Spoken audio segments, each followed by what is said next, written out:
The snowman. It is so delightfully cold that it makes my whole body crackle, said the snowman.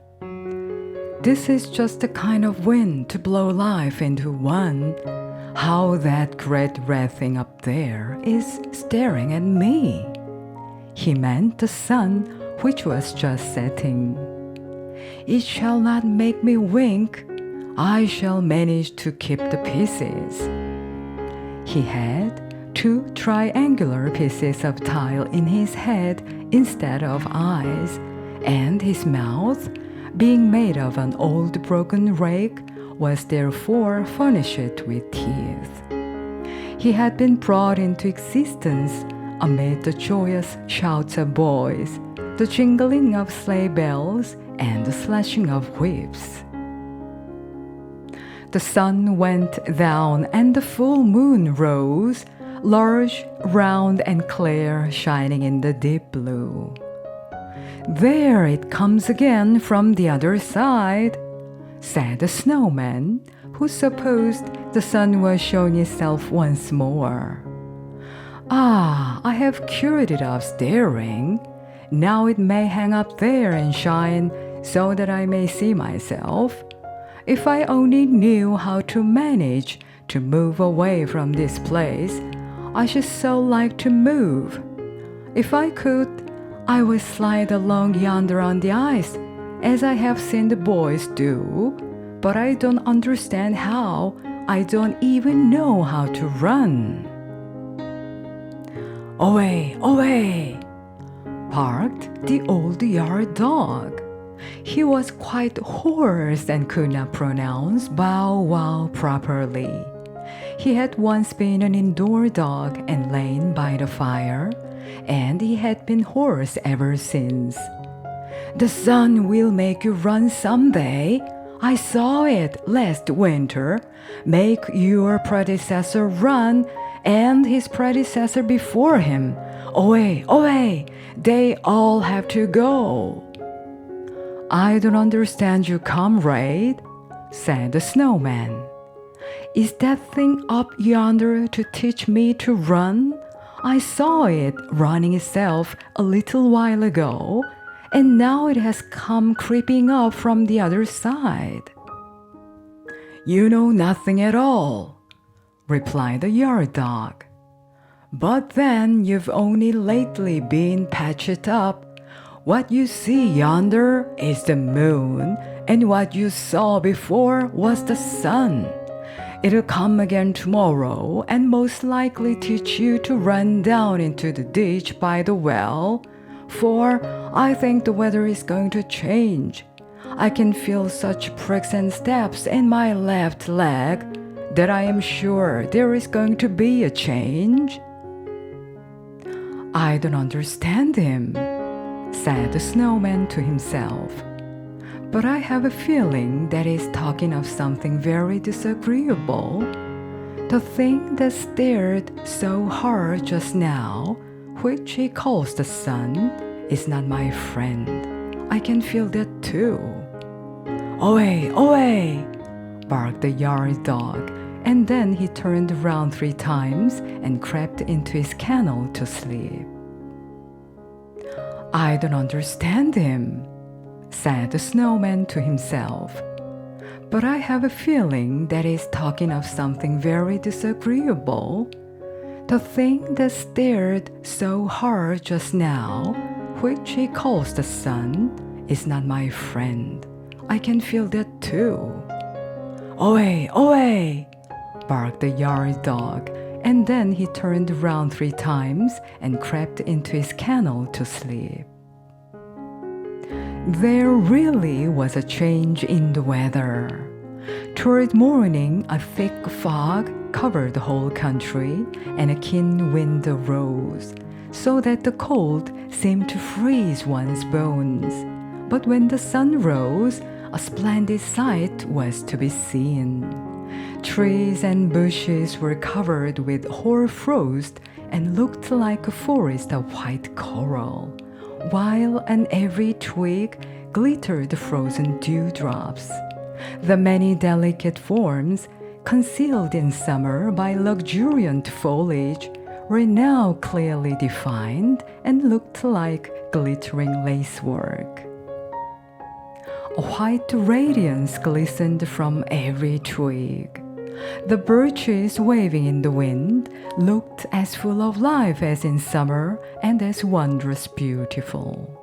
Where the sun shone, everything glittered and sparkled as if diamond dust had been strewn about, and the snowy carpet of the earth seemed covered with diamonds from which gleamed countless lights, whiter even than the snow itself. "This is really beautiful," said a girl who had come into the garden with a young friend, and they both stood still near the snowman, contemplating the glittering scene. "Summer cannot show a more beautiful sight," she exclaimed while her eyes sparkled. "And we can't have such a fellow as this in the summertime," replied the young man, pointing to the snowman. "He is capital." The girl laughed and nodded at the snowman, then tripped away over the snow with her friend. The snow creaked and crackled beneath her feet as if she had been treading on starch. "Who are those two?" asked the snowman of the yard dog. "You have been here longer than I. Do you know them?" "Of course I know them," replied the yard dog. "The girl has stroked my back many times, and the young man has often given me a bone of meat. I never buy those two." "But what are they?" asked the snowman. "They are lovers," he replied. "They will go and live in the same kennel by and by and gnaw at the same bone. Away, away!" "Are they the same kind of beings as you and I?" asked the snowman. "Well, they belong to the master," retorted the yard dog. "Certainly people know very little who were only born yesterday. I can see that in you. I have age and experience. I know everyone here in the house, and I know there was once a time when I did not lie out here in the cold, fastened to a chain. Away, away!" "The cold is delightful," said the snowman. "But do tell me, only you must not clank your chain so, for it jars within me when you do that." "Away, away!" barked the yard dog. "I'll tell you. They said I was a pretty little fellow once. Then I used to lie in a velvet-covered chair up at the master's house and sit in the mistress' lap. They used to kiss my nose and wipe my paws with an embroidered handkerchief. And I was called Ami, dear Ami, sweet Ami. But after a while, I grew too big for them, and they sent me away to the housekeeper's room, so I came to live on the lower story. You can look into the room from where you stand and see where I was once master, for I was indeed master to the housekeeper. It was a much smaller room than those upstairs, but I was more comfortable, for I was not continually being taken hold of and pulled about by the children as I had been. I received quite as good food and even better. I had my own cushion and there was a stove. It is the finest thing in the world at this season of the year. I used to go under the stove and lie down. Ah, I still dream of that stove. Away, away!" "Does the stove look beautiful?" asked the snowman. "Is it at all like me?" "It is just the opposite of you," said the dog.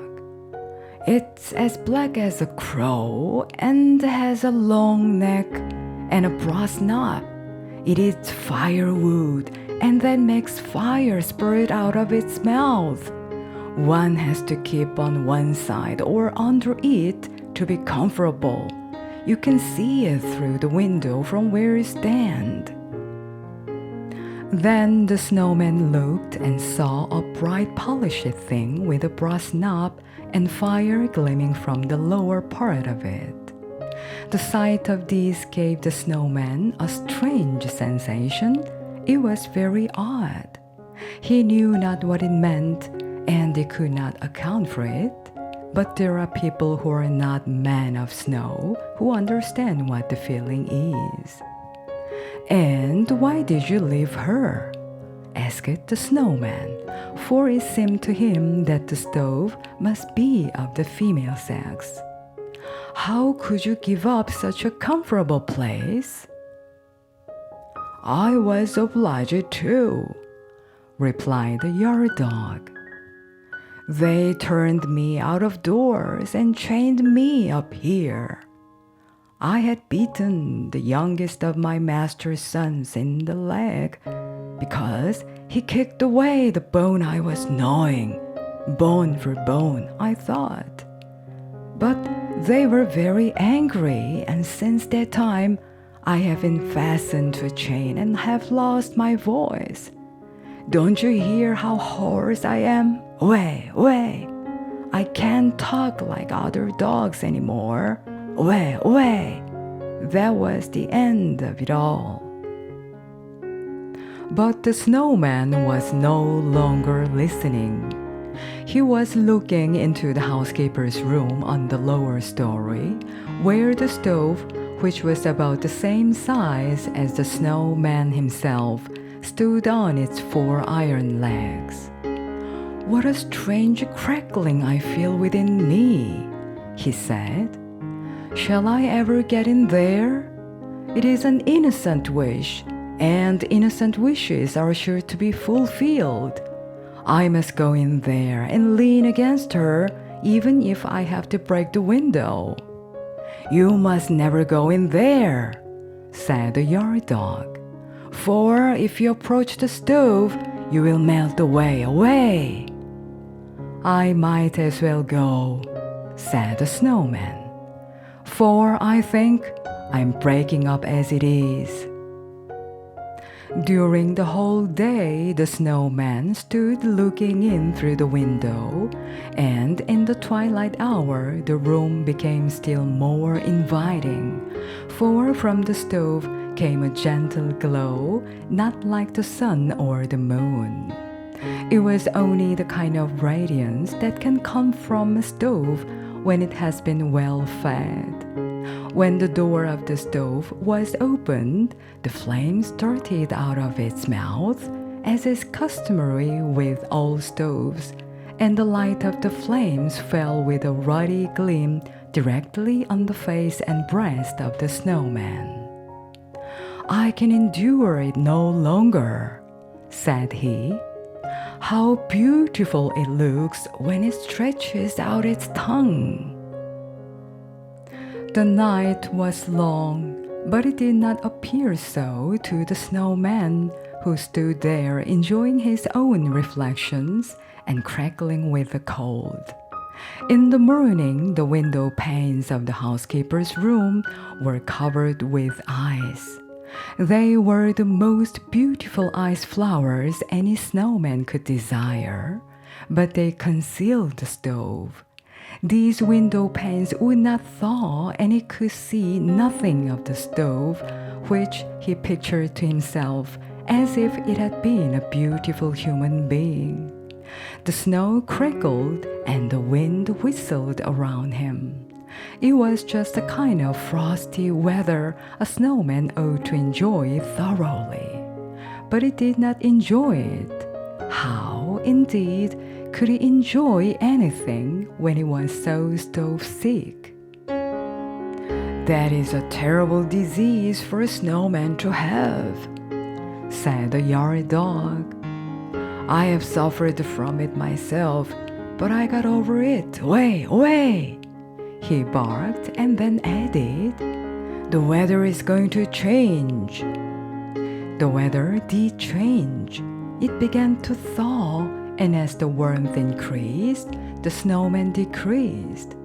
He said nothing and made no complaint, which is a sure sign. One morning, he broke and sank down altogether, and behold, where he had stood, something that looked like a broomstick remained sticking up in the ground. It was the pole round which the boys had built him. Ah, now I understand why he had such a great longing for the stove, said the yard dog. Why, there's the shovel that is used for cleaning out the stove fastened to the pole. The snowman had a stove scraper in his body. That was what moved him so. But it is all over now. Away, away! And soon the winter passed. Away, away! Barked the horse-yard dog, but the girls in the house sang. Come from your fragrant home, green thyme.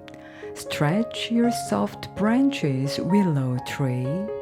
The months are bringing the sweet springtime, when the lark in the sky sings joyfully.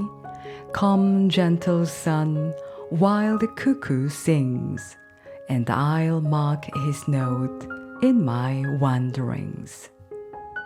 And nobody thought any more of the snowman.